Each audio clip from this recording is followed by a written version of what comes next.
सुर्खियों में। नमस्कार, हमारे खास कार्यक्रम सुर्खियों में आपका स्वागत है। मैं हूं आपके साथ दीपा सिंह। जैसा कि आप जानते हैं कि हम इस कार्यक्रम में समसामयिक मुद्दों पर बात करते हैं। आज हम बात करेंगे राष्ट्रीय एकता दिवस की। राष्ट्रीय एकता दिवस प्रतिवर्ष 31 अक्टूबर को मनाया जाता है। भारत के लौह पुरुष सरदार वल्लभ भाई पटेल की जयंती को चिन्हित करने के लिए 2014 से हर साल 31 अक्टूबर को नेशनल यूनिटी दिवस मनाया जाता है। वल्लभ भाई पटेल ने 565 रियासतों का विलय कर भारत को एक राष्ट्र बनाया था। यही कारण है कि वल्लभ भाई पटेल की जयंती के मौके पर राष्ट्रीय एकता दिवस मनाया जाता है। इस दिन सरकारी कार्यालयों में शपथ पढ़ी जाती है। भारत जैसा देश जो विविधताओं से भरा है, जहां धर्म, जाति, भाषा, सभ्यता और संस्कृतियां एकता को बनाए रखना बहुत महत्वपूर्ण है। इसलिए राष्ट्र की एकता को स्थापित करने के लिए भारत सरकार ने 2014 में राष्ट्रीय एकता दिवस का प्रस्ताव रखा। चूंकि सरदार पटेल भारत के एकीकरण के लिए जाने जाते हैं, इसलिए राष्ट्रीय एकता दिवस उनकी जयंती को हर साल मनाया जाता है। इस विषय पर बात करने के लिए हमारे साथ मौजूद हैं वरिष्ठ पत्रकार श्री रविंद्र कैलाशिया जी। सर, बहुत बहुत स्वागत है आपका कार्यक्रम में। हमारे दूसरे मेहमान हैं नेहरू युवा केंद्र के उप निदेशक डॉक्टर सुरेंद्र शुक्ला जी। जी नमस्कार। बहुत स्वागत है आपका। जी नमस्कार। और हमारे साथ हैं हर्षा हासवानी जी, नेहरू युवा केंद्र की जिला सलाहकार समिति की आप सदस्य हैं। बहुत बहुत स्वागत है आपका कार्यक्रम में। धन्यवाद। तो चलिए कार्यक्रम की शुरुआत करते हैं। पहला सवाल मेरा सुरेंद्र शुक्ला जी आपसे है। राष्ट्रीय एकता की दिशा में नेहरू युवा केंद्र किस तरह अपनी भूमिका का निर्वहन कर रहा है? देखिए, नेहरू युवा केंद्र की स्थापना के बाद से ही युवाओं को जोड़ने का कार्यक्रम शुरू किया गया था, इसीलिए इसके गठन भी किया गया जी। और आपको बताना चाहेंगे कि पहले होता ये था कि स्कूल और कॉलेज में यूनिटी के लिए तो एनएसएस, एनसीसी, स्काउट का गठन हुआ और जिसके कारण चलते रहे, लेकिन बहुत सारे देश के कोने कोने के ऐसे युवा जो ग्रामीण थे और जिनको जोड़ने का बड़ा समस्या थी कि उनको कैसे जोड़ा जाए, तो इसके लिए 1972 में नेहरू युवा केंद्र में ये प्लान किया गया कि एक संस्था स्थापित की जाए जिससे युवाओं को जोड़ें। उसमें नेहरू युवा केंद्र का गठन हुआ। इसके बाद इसका विस्तार लेते हुए 1987 में जब देश के प्रधानमंत्री राजीव गांधी जी हुए तो उन्होंने इसका गठन कर इसको बृहद विस्तार दिया और इस रास्ते को खोला कि इसमें गैर छात्र और वो युवा जो पढ़ते लिखते नहीं हैं, गांव में देहात में बैठे रहते हैं, उनको भी जोड़ने का कार्यक्रम करें। उसके लिए काफ़ी विस्तारित किया, पूरे देश में हर जिले में बनाया गया और इसके पीछे उद्देश्य यही रहा कि हमारा जो देश बिखरा हुआ था अलग अलग प्रांतों में, अलग अलग बोली भाषाओं में, उसको जोड़ने के लिए सरकार ने 1915 में जब हमारी नरेंद्र मोदी जी की सरकार जब शुरू हुई, उस समय से ये प्लान किया गया कि इसको एक ऐसा मूर्त रूप दिया जाए और सशक्त रूप दिया जाए कि इसको अपन आगे बढ़ाएं जी। उसके लिए फिर राष्ट्रीय एकता दिवस जो सरदार वल्लभ भाई पटेल के दिवस के रूप में इसको मनाने का कार्यक्रम शुरू किया गया और निश्चित रूप से नेहरू युवा केंद्र की इसमें एक महती भूमिका निभाई जाती है। बिल्कुल सही कहा। चूंकि हर्षा जी आप भी नेहरू युवा केंद्र से ही हैं और आप युवा हैं, तो मैं जानना चाहूंगी कि युवा किस तरह से राष्ट्रीय एकता की दिशा में अपना कदम बढ़ा रहे हैं। देखिए, मोदी जी जब ये प्रोग्राम लाए हमारे बीच में राष्ट्रीय एकता दिवस का, तो उनका उद्देश्य यही था, जो सरदार वल्लभ भाई पटेल जी का जो स्वप्न था सभी विरासतों को एक करना, जो बटी हुई विरासतें थी उनको एक करना उनका उद्देश्य था। उसके बाद जितना युवा, देश भर का युवा जो बटा हुआ था उसको भी एक सूत्र में बांधना उनका ये स्वप्न था। तो आज हम मोदी जी के इस प्रयास से वो देख रहे हैं, वो साकार होते हुए दिख रहा है उनका स्वप्न। तो ये जो उनका प्रोग्राम आया हमारे पास, एक भारत श्रेष्ठ भारत, इसके बाद हमने ये देखा कि हर राज्य को एक दूसरे राज्य से जोड़ा गया, जो सीमा से सटा हुआ राज्य है, भारत की सीमा से सटा हुआ राज्य है। तो हम अगर हमारे भोपाल की बात करें, मध्य प्रदेश की बात करें, तो जो मध्य प्रदेश को राज्य दिया गया है वो मणिपुर दिया गया है। हमारे पास मणिपुर का युवा आएगा, वो हमारे साथ अपना कल्चर एक्सचेंज करेगा और हमारे मध्य प्रदेश का युवा मणिपुर जाएगा, वो वहाँ की संस्कृति देखेगा, वो वहाँ की भाषा सीखेगा, वो वहाँ का खान पान सीखेगा। तो जब हम एक दूसरे की संस्कृति को जानेंगे, पहचानेंगे, जब हम एक दूसरे की भाषा को समझेंगे, तो हमारी जो भावनाएं रहेंगी वो कितनी आत्मसात होंगी और हम एक दूसरे से कितना जुड़ सकते हैं, हमें वो दिखता हुआ नजर आ रहा है। बिल्कुल सही कहा आपने। कैलाशिया सर, आपसे जानना चाहेंगे कि जिस तरह से हर्षा जी ने भी बताया कि कल्चर एक्सचेंज अगर होता है तो जाहिर तौर पर राष्ट्रीय एकता को और बल मिलता है। जी, हर्षा जी ने बहुत अच्छा मुद्दा उठाया। इसमें सरदार वल्लभ भाई पटेल की जो परिकल्पना थी देश को एक सूत्र में बांधने की, वो इससे जो कल्चर है, जब उसको विरासत को जब सभी लोग जानेंगे, पहचानेंगे, एक दूसरे को एक दूसरे क्षेत्र की कल्चर को भलीभांति रूबरू होंगे, तो देश की एकता और अखंडता जो है कायम रह सकती है। बिल्कुल सही कहा कि जब भी हम एक दूसरे को भली भांति जान सकेंगे, हमारे एक दूसरे के कल्चर का रिस्पेक्ट करेंगे। जैसा कि प्रधानमंत्री जी ने भी एक भारत श्रेष्ठ भारत कहा जाए तो एक बहुत महत्वपूर्ण कदम है। सर, आप कैसे देखते हैं कि एक भारत श्रेष्ठ भारत क्या प्रधानमंत्री जी ने इसी दिशा में बढ़ाया हुआ एक महत्वपूर्ण कदम है? देखिए, सबसे पहले तो मैं इस बात के लिए भारत सरकार को इस बात के लिए धन्यवाद देना चाहूँगा कि भोपाल एक ऐसा जिला था जिसे सबसे पहले जैसा ही एक भारत श्रेष्ठ भारत का आयोजन शुरू हुआ तो उसको 2 बार अवसर मिले 2 वर्षों में कि जब हमने ये कार्यक्रम आयोजित किया। इसमें मणिपुर और नागालैंड के हमारे युवा आए और साथ में हमने मध्य प्रदेश के भी कुछ जिले और भोपाल के युवाओं को उसमें शामिल किया। मैं कह सकता हूं कि जब वो पहली बार हमारे यहाँ युवा आए थे तो उन्होंने कहा था कि हम भारत आए हैं। मतलब उनके मन में कहीं न कहीं ये एक अफसोस रहता था कि हम भारत के नहीं हैं।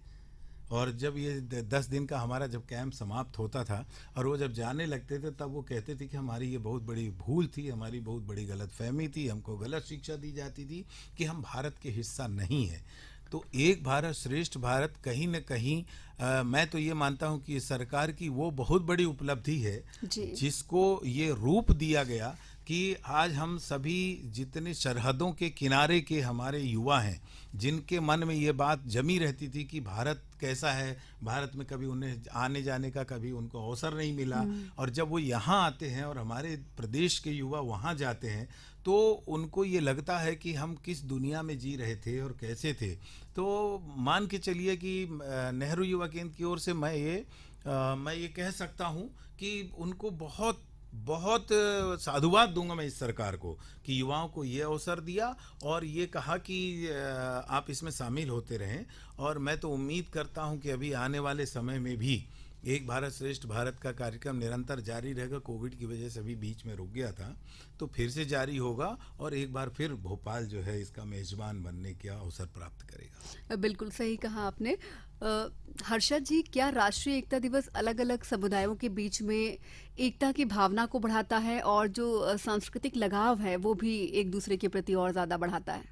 बिल्कुल, देखिए, जब हम हमारे घरों में बैठे रहते हैं, जब हम टेलीविज़न पे देखते हैं तो हम दूर से देखते हैं, बहुत दूर से देखते हैं, लेकिन जब हम एक दूसरे के राज्य में जाते हैं, जब हम उनसे रूबरू होते हैं, तब हम उनकी संस्कृति, उनकी जो परंपराएं हैं, उनकी जो कल्चर है, हम उसको ज़्यादा जान पाते हैं।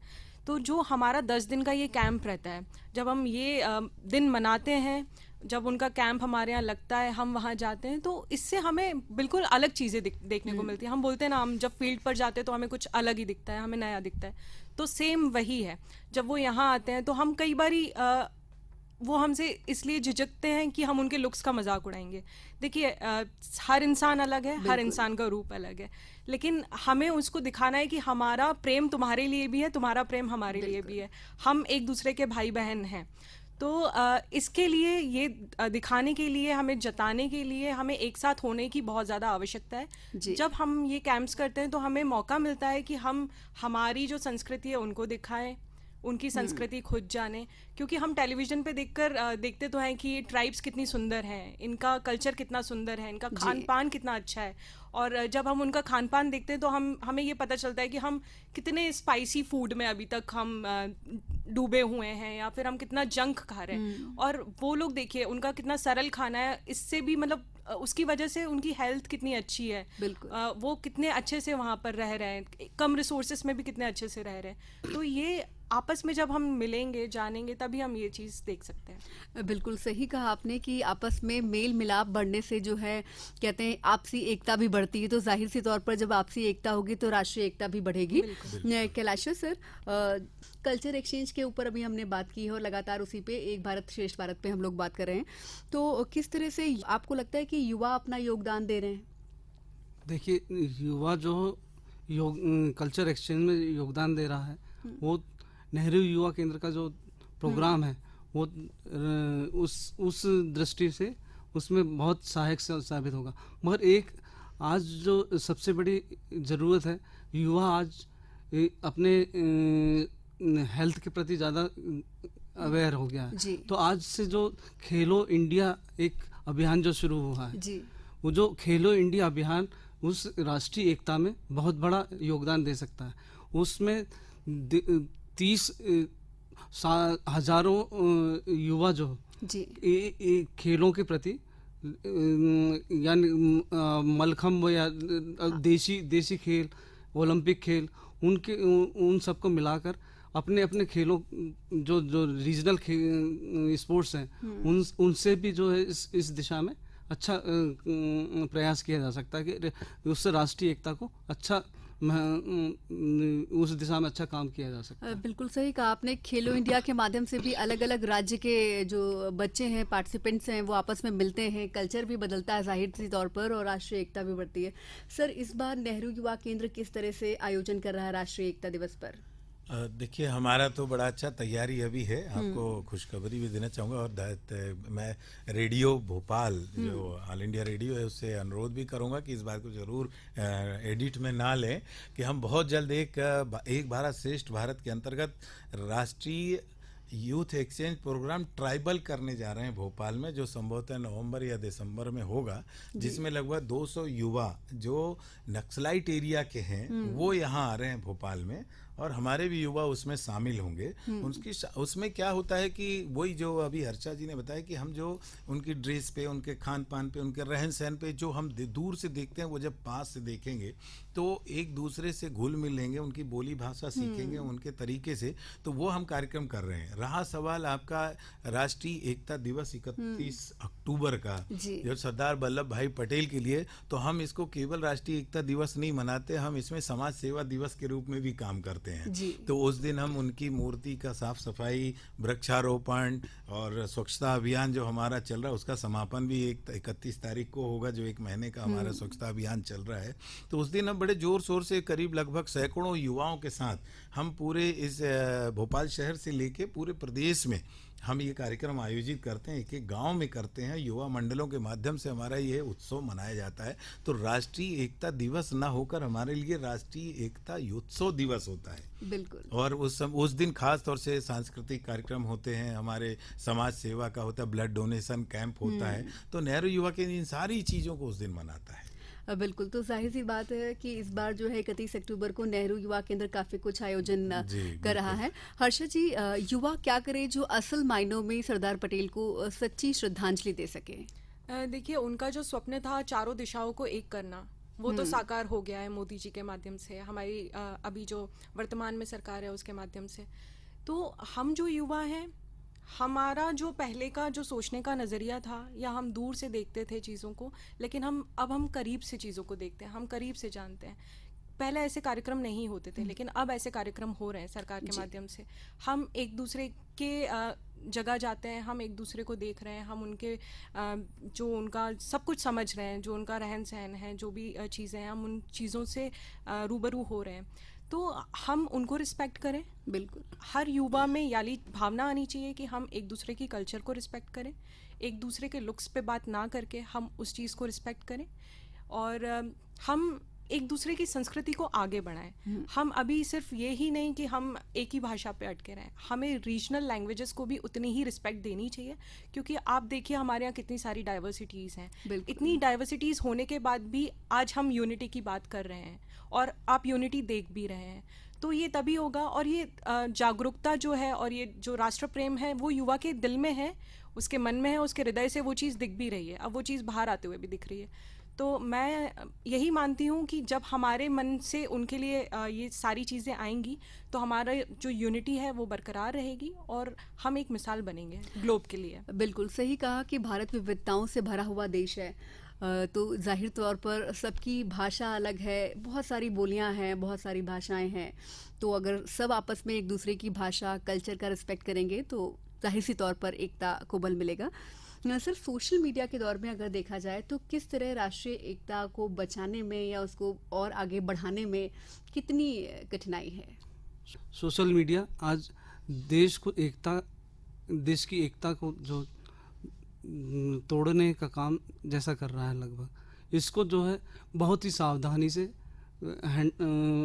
उसको समझना चाहिए। बिल्कुल। इसको सावधानी बरतते हुए सोशल मीडिया को, उसको सरकार को इसमें ऐसा कुछ प्रयास करना चाहिए जिससे कि एकता और देश की एकता और अखंडता बरकरार रखी जा सके। क्योंकि सोशल मीडिया में कई अफवाहें, कई भ्रामक जानकारियाँ जो समाज को तोड़ने का काम करती हैं वो फैलाई जाती हैं।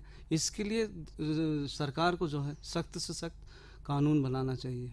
और हर्षा जी ने जिस तरह से कहा कि जो भाषा की जो विविधता है देश में, तो उसके लिए अभी जो सरकार, मौजूदा सरकार है, जो अच्छा प्रयास कर रही है, हिंदी को जो है जिस तरह से उन्होंने मेडिकल की पढ़ाई शुरू की है, अब इंजीनियरिंग की शुरू करने वाले, तो इससे हिंदी को बढ़ावा मिलने से कहीं ना कहीं जो देश की एकता है, जो एक सूत्र में देश को बांधा जा सकेगा। बिल्कुल सही कहा आपने। सर, बात हम लोग सोशल मीडिया की कर रहे हैं, तो नेहरू युवा केंद्र किस तरह सोशल मीडिया पर एक्टिव है और युवाओं को अपने साथ संगठित कर रहा है? मैं तो बड़े उसमें कह सकता हूं कि सोशल मीडिया के दम पे ही हम लोगों ने अपनी कैंपेनिंग में इस कदर महारत हासिल कर ली है कि कोविड के समय में आपको बताएं कि नेहरू युवा केंद्र ने लाखों लोगों की मदद की पूरे देश में। मैं केवल भोपाल को लेकर अगर जिक्र करना चाहूँगा तो मध्य प्रदेश में हमारे युवाओं ने जो नेहरू युवा केंद्र से जुड़े हैं उसमें उन्होंने एक सहयोग संस्था गठित की थी और जिसके माध्यम से कम हजारों लोगों को पूरे प्रदेश में ब्लड डोनेशन किया कोविड के समय भी, और वो आज भी कंटिन्यू है। हमें, आप आश्चर्य करेंगे कि हमें अगर एक मैसेज देना होता है तो पूरे मध्य प्रदेश में हम 1 मिनट में लगभग 3 लाख युवाओं को मैसेज देते हैं। तो सोशल मीडिया का उपयोग तो है। और एक बहुत अच्छी बात जो इसमें हो गई कि पहले कभी हम लोगों ने वेबिनार जैसे शब्द नहीं सुने थे, जिसका यूज ही नहीं था, और मीटिंग्स के लिए हम भगे जाते थे ट्रेन से, हवाई जहाज से, कार से। अब आप बताओ कि 2 मिनट भी नहीं लगता है, एक मैसेज जाता है और हम सैकड़ों लोग उसमें जुड़ते हैं, हजारों लोग जुड़ते हैं। और कई बार तो आप देख रहे होंगे शासन की जब योजनाओं पर बात होती है, कोई लॉन्चिंग होती है, प्रधानमंत्री जी की होती है, तो लाखों लोग उससे रूबरू होते हैं और उनको जानकारियां मिलती हैं, वो लाइव देखते हैं। तो सोशल मीडिया बहुत बहुत महत्वपूर्ण हो गया है। थोड़ा सा मैं वास्ता रखता हूँ रविंद्र जी की बात पे कि इसका दुरुपयोग जो होता है उसके लिए ये कह सकते हैं कि 2 पहलू होते हैं। असल में किसी भी विषय के आप पॉजिटिव जाना चाहो तो पॉजिटिव जाके उस चीज़ की अच्छाई ले सकते हो, और बुराई लेना चाहो तो बुराई। दरअसल क्या है, बुरे लोग लेकिन कम होते हैं जी। मेरी नज़र में अच्छे लोग बहुत होते हैं। तो वो अच्छे लोग अगर एक्टिव हो जाए ना ठीक से, तो बुरे लोगों को वैसे भी अंत हो जाता है। हर साल अपन देखते हैं दशहरे में रावण निपटा देते हैं, इसी तरीके से बुराइयां भी निपट जाएंगी। तो हम होप रखते हैं पूरा कि सोशल मीडिया से आने वाले समय में हमारे यहाँ विकास की चरम सीमा होगी, और ये ठीक वैसी ही होगी जैसे हमारे युवा आजकल एवरेस्ट फतह कर लेते हैं, वैसे ही हम सोशल मीडिया से अच्छाइयों को फतह करेंगे और एक सुकून, अमन, शांति, और जो सरदार वल्लभ भाई पटेल की राष्ट्रीय एकता का सूत्र वो भी बंधा रहेगा, और हम आगे देश के पुनर्निर्माण में हम अपने आप को स्थापित कर सकेंगे। बिल्कुल सही कहा आपने। हर्षा जी, जो कि आप युवा हैं, बात सोशल मीडिया की चल रही है, राष्ट्रीय एकता की चल रही है, तो सोशल मीडिया युवाओं को कितना सोच समझकर उसका उपयोग करना चाहिए? एज अ युवा, मैं जैसे युवा के उससे बताऊं, तौर से बताऊं तो हर चीज़ के 2 पहलू होते हैं, पॉजिटिव एंड नेगेटिव एस्पेक्ट। हर चीज़ के दोनों एस्पेक्ट्स होते हैं। अगर हम पॉजिटिव को देखें, कोई भी ऐसी खबर होती है जो कि समाज को बल देती है, खुशियाँ प्रदान करती है या अच्छी चीज़ दिखाती है, हम उसके व्यूज़, आप देखेंगे कि उसके व्यूज़ बढ़ते हैं तो वो पॉजिटिव चीज़ हमेशा हाईलाइटेड रहेगी। और जो नेगेटिव, अगर हम नेगेटिव की बात करते हैं तो उसके व्यूज़ इतने ज़्यादा नहीं होते। जैसे अभी सर ने बात रखी कि सोसाइटी में अगर हम अच्छे और बुरे की देखें तो अच्छे लोग ज़्यादा दिखेंगे हमें। तो ये व्यूज़ के ऊपर डिपेंड करता है, और ये हर एक युवा का इंडिविजुअलिटी होती है, ये उसका खुद का इंडिविजुअल थॉट है कि उसको क्या करना है। लेकिन एज ए युवा मैं बोल सकती हूँ कि आज युवा इन सारी भ्रांतियों से दूर है, नेगेटिव एस्पेक्ट से बहुत ज़्यादा दूर है। कुछ युवा है समाज में ऐसा, लेकिन जो मेजर हिस्सा हम देखेंगे युवा का, वो देश के हित के लिए ही सोच रहा है, देश की अच्छाई के लिए ही सोच रहा है, क्योंकि वो भी चाह रहा है कि अच्छे भारत को देखना चाह रहा है, जैसा अभी हमारा भारत दिख रहा है। तो आप दोनों चीज़ें दिखेंगी, आपको वो खुद को चुनना है कि आप किस चीज़ को चुनते हैं। बिल्कुल सही कहा आपने कि युवाओं की सोच और समझदारी पर भी निर्भर करता है कि आप सोशल मीडिया का उपयोग किस तरह से करते हैं देश के विकास में, देश की तरक्की के लिए या फिर किसी और चीज़ के लिए। तो उम्मीद है कि युवा हमारे काफ़ी समझदार हैं और वो ज़रूर देश की तरक्की और देश की एकता के लिए ही सोशल मीडिया का ज़्यादा से ज़्यादा इस्तेमाल कर रहे हैं और करते रहेंगे। कैलाशा सर, राष्ट्रीय एकता किस तरह से देश के विकास में सहायक हो रही है? राष्ट्रीय एकता जो देश के विकास में हर किसी भी पहलू पे देखें आप, तो उसके लिए ज़रूरी है कि एकता एकता घर में जिस तरह की एकता जी। परिवार से लें अपन, तो परिवार में जब तक एकता है तब तक वो परिवार बहुत आगे बढ़ता है। जी जी, तो तरक्की उसी तरह से करता है। देश का भी मामला है कि जब देश एकता के सूत्र में बंधेगा तो विकास के नए आयाम पैदा होंगे उससे। बिल्कुल सही कहा आपने कि अगर परिवार एक सूत्र में बंधा रहेगा तो तरक्की करेगा। तो सर, आपसे जानना चाहेंगे कि नेहरू युवा केंद्र किस तरह देश के विकास में सहायक साबित हो रहा है? हमारे यहाँ तो देखिए, नेहरू युवा केंद्र में सबसे पहले तो जातिवाद बिल्कुल नहीं है, जी। भाषावाद बिल्कुल नहीं है, क्षेत्रीयतावाद बिल्कुल नहीं है। तो नेहरू युवा केंद्र तो ठीक वैसे ही काम कर रहा है जैसे आप जब ट्रेन में चलते हो तो जो आपकी बर्थ होती है उसमें कौन किस जाति का, किस रंग का, किस ढंग का है वो दिखता ही नहीं है। तो नेहरू युवा केंद्र तो सभी के लिए बिल्कुल समंदर है जिसमें हर तरह की नदियां, जाति भेद विवाद सब मिलके आते हैं और उसमें समा जाते हैं।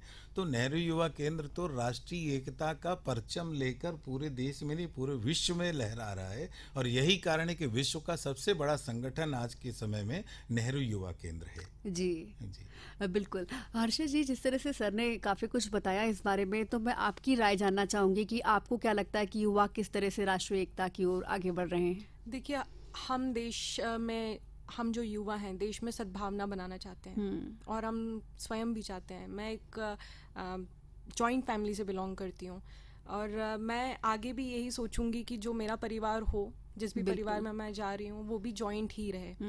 तो जो संयुक्त रहने की बात है वो हमें एक मैसेज देती है एकता में रहने का। और दूसरी बात, नेहरू युवा केंद्र की बात करूँ तो नेहरू युवा केंद्र में कोई भी भेद नहीं है। उसमें यही है, सब एक समान है, हमें सबकी रिस्पेक्ट करनी है, हमें सबका रिस्पेक्टफुली उनका वेलकम करना है, हमें उनको उन जो वो चाह रहे हैं, जो उनकी मांग है, हमें उनकी भी मांग पूरी करनी है, तभी हमारा भी पूरा होगा। जब हम सद्भावना की बात करते हैं तो हमें दोनों पक्षों को बराबर से वहाँ पे अपना रोल प्ले करना होगा। बिल्कुल सही कहा आपने, बराबरी बहुत ज़रूरी होती है। कैलाशा सर, आप हमारे युवाओं को राष्ट्रीय एकता दिवस पर क्या अपील करना चाहेंगे? यही कि देश के जो हर व्यक्ति की आप आदर करें, सम्मान करें और किसी भी क्षेत्र, भाषा उस पर ना जाकर उसे भारतीय होने का सबक दें और उसे अपने आप को भारतीय होने का गर्व महसूस करें। बिल्कुल, बहुत अच्छी बात कही है कि भारतीय होने पर हम सबको गर्व है और गर्व करना चाहिए। सर, आप क्या कहना चाहेंगे राष्ट्रीय एकता दिवस पर? मैं राष्ट्रीय एकता दिवस पर युवाओं को यही कहना चाहूँगा कि दिमाग की कम थोड़ा दिल की ज़्यादा सुने और अगर हमने इस धरती में जन्म लिया है भारत की माटी पे, तो हम सबको भारत की माटी का कर्ज समझकर उसको अदा करने की कोशिश करना चाहिए। क्योंकि हम जिस देश में, जिस मिट्टी में पैदा हुए हैं, सबसे पहले हमारा उत्तरदायित्व तो जो है अपने जीवन, अपने परिवार के साथ साथ उस राष्ट्र के लिए है, उस मिट्टी के लिए है जो सरदार वल्लभ भाई पटेल ने ज्ञान दिया था हमें कि हम इस राष्ट्र के लिए पैदा हुए हैं, इस राष्ट्र के लिए बने हैं और इस राष्ट्र के लिए हमें मिटना है। तो हमारी प्राथमिकता सभी युवाओं की यही रहेगी कि ग्राम विकास, प्रांत विकास, देश विकास के साथ साथ उसके प्रति पूरा समर्पण होना चाहिए। बिल्कुल सही कहा आपने। हर्षा जी, आप हमारे श्रोताओं को क्या कहना चाहेंगी?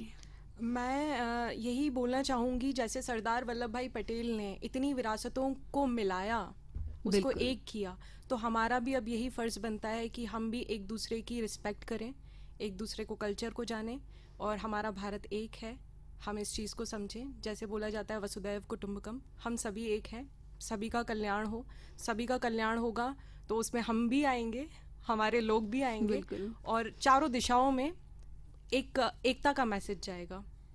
बिल्कुल। तो वसुधैव कुटुंबकम की भावना के साथ हम इस कार्यक्रम का समापन करते हैं और आप तीनों मेहमान यहाँ पर आए, आपने अपने विचार व्यक्त किए। आप तीनों का बहुत बहुत धन्यवाद। धन्यवाद। बहुत बहुत धन्यवाद। और इसी के साथ कार्यक्रम सुर्खियों में फिलहाल इतना ही। अगले सप्ताह फिर होगी आपसे मुलाकात इसी दिन इसी समय पर। तब तक के लिए नमस्कार। सुर्खियों में